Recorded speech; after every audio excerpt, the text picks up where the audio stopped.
अपने समस्त फौजी भाइयों को पवन सिंह की तरफ से जय हिंद। मैं एक ऐसे कांवरिया की कहानी सुनाने जा रहा हूं जो हर साल बाबा को जल चढ़ाने देवघर जाता था। बाबा के आशीर्वाद से उसकी सेना में भर्ती हो गई। कुछ दिन उपरांत उसकी ड्यूटी सीमा पर लग गई, जहां रोज युद्ध का ही माहौल होता है। सावन में वो वीर जवान सीमा से ही अपने इष्ट देव को याद करके अपनी बात कह रहा है।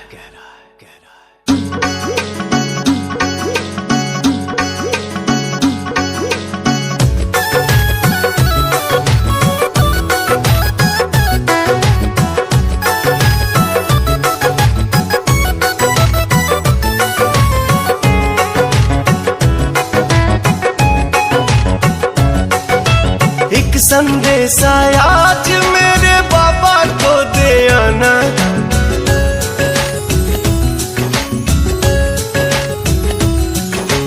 एक संदेश आज मेरे बाबा को दे आना।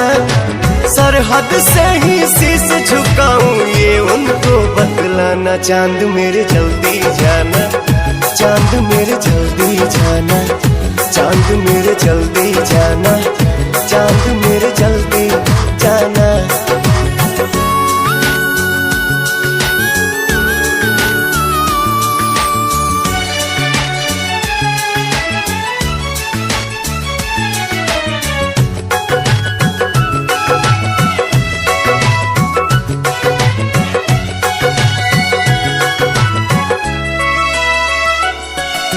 सावन में मैं तो हर साल जाता था,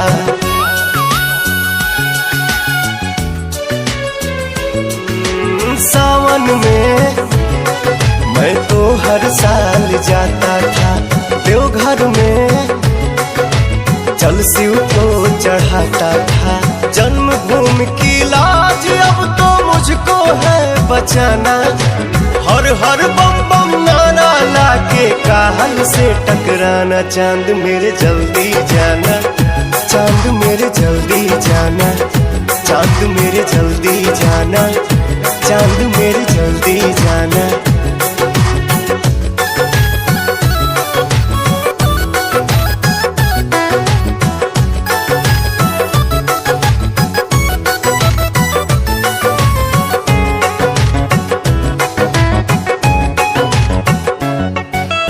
अखिया रे निगोड़ी राहत दिन ही रोती है।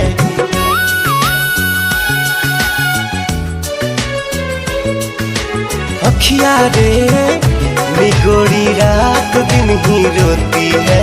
नहीं यारे मिलन की आस ही संजोती है। माता या चल ओढ़ जीना गोदी में मर जाना। पवन मतलबी की नहीं गलती शंभू को समझाना। चांद मेरे जल्दी जाना, चांद मेरे जल्दी